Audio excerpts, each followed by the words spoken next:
Bonjour, bonsoir. Aujourd'hui, c'est bien moi-même et, et Dinois, ou David. Je viens très sérieux pour une vidéo. Et cette vidéo, je vais parler sur la prise des terres au Chili. Et d'après moi, très mauvaise chose pour la communauté haïtienne au Chili. Spécialement pour les personnes tranquilles, pour les personnes silencieuses, pour les personnes qui font leur meilleur pour sauvegarder leur respect. Donc, moi-même, je suis l'un de ces concitoyens-là, donc je ne peux pas garder le silence pour ne pas parler de cette situation. Que cette évolution n'est pas du tout à l'avantage de nous autres en tant qu'Haïtiens. Donc, je décide de parler de ce thème-là. De quoi s'agit-il? Cette situation, c'est une situation de la prise des terres. Donc, il y a des personnes qui achètent des terres avec des agents de la mairie de Chili. Mais il y a des personnes aussi de mauvais comportements. Ok? De très mauvais comportements qui décident d'accaparer des terres. Vous savez c'est ce que signifie accaparer une chose? Vous la prenez sans permission. Ok? Vous la prenez par la force.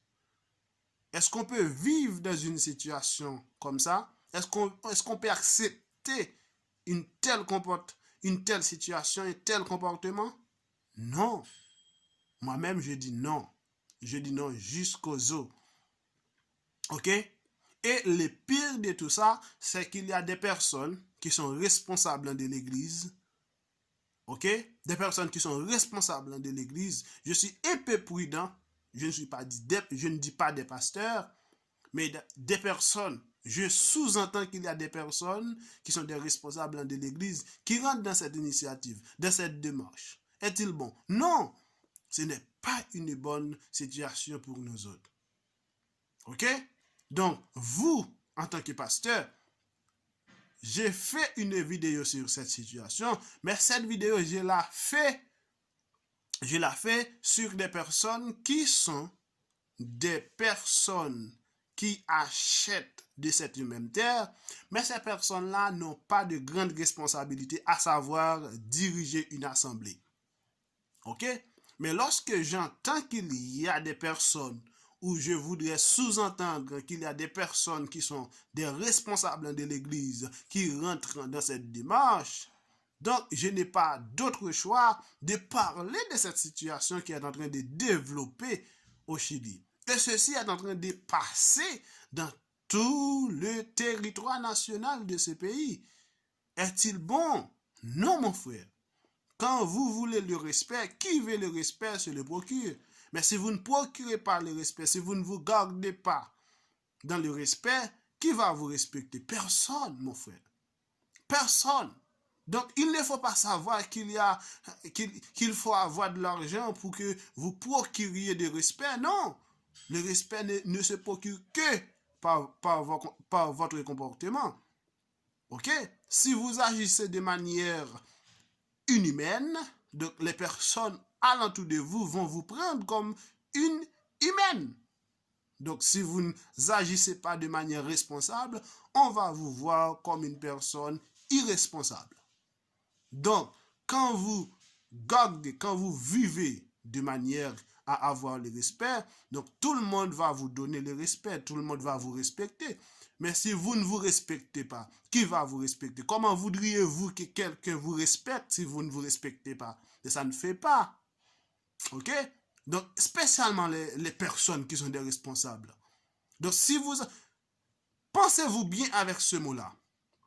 Quand vous êtes responsable d'une assemblée, malgré que vous n'avez pas d'enfant, vous êtes déjà père, vous êtes déjà mère. Parce que moi-même, je vais dans une assemblée. Et ce pasteur-là est mon père. Et d'ailleurs, parfois, assez souvent, vous les appelez père spirituel, mère spirituelle. Donc, comment est-ce que vous allez agir d'une telle situation, d'une telle manière face à une assemblée? Donc, quand vous prenez des décisions, qu'elles soient bonnes ou pas, qu'elles soient avantageuses ou pas, donc faire en sorte que vous la preniez pour l'avantage des autres aussi. Et c'est pourquoi l'apôtre Paul dit, quand vous considérez votre intérêt, considérez aussi ceux des autres.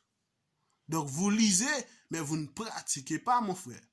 Donc aujourd'hui, mes chers responsables de l'Église, ressaisissez-vous de cette manière d'agir. Cessez de vivre pour vous-même, mais vivez pour l'assemblée à laquelle vous avez responsabilité, pour laquelle vous avez été appelé. Ok? Cessez de vivre pour vous, mais vivez aussi pour l'assemblée que vous avez droit et obligation d'amener vers Dieu. Ok? Si vous n'avez pas une responsabilité, si vous n'avez pas un engagement, c'est bien malheureux. Mais si vous avez un engagement, si vous savez qu'il y a un Dieu qui vous a appelé afin de desservir les autres, donc il faut penser de manière collective. Non seulement considérer votre intérêt, mais aussi considérer ceux de votre assemblée. Parce que l'affaire d'accaparer une terre de cette manière-là, c'est très malheureux, mon frère. C'est pas du tout génial. C'est pas du tout une chose que quelqu'un peut considérer, que peut tolérer. Moi-même, non, je ne le tolère pas parce que, en dépit de tout, j'ai mon respect à sauvegarder. Mais quand vous agissez mal, vous détruisez le mien aussi, mon frère. Ok? Donc, quand vous dites vous aimez quelqu'un, quand vous agissez, il faut voir aussi alentour. Ok? Il faut voir l'alentour.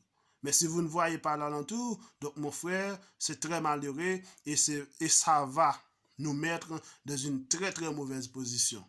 Après, vous allez dire, bon, cette nation est en train de vous discriminer. Mais vous discriminez d'abord. Ok?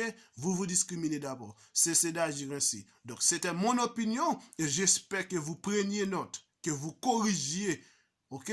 Vous reveniez sur votre décision et que vous preniez une autre route, un autre chemin. Un chemin qui est digne, un chemin respectueux, un chemin qui va faire valoir mon droit aussi. Ok? Je vous salue tous. Bonne écoute.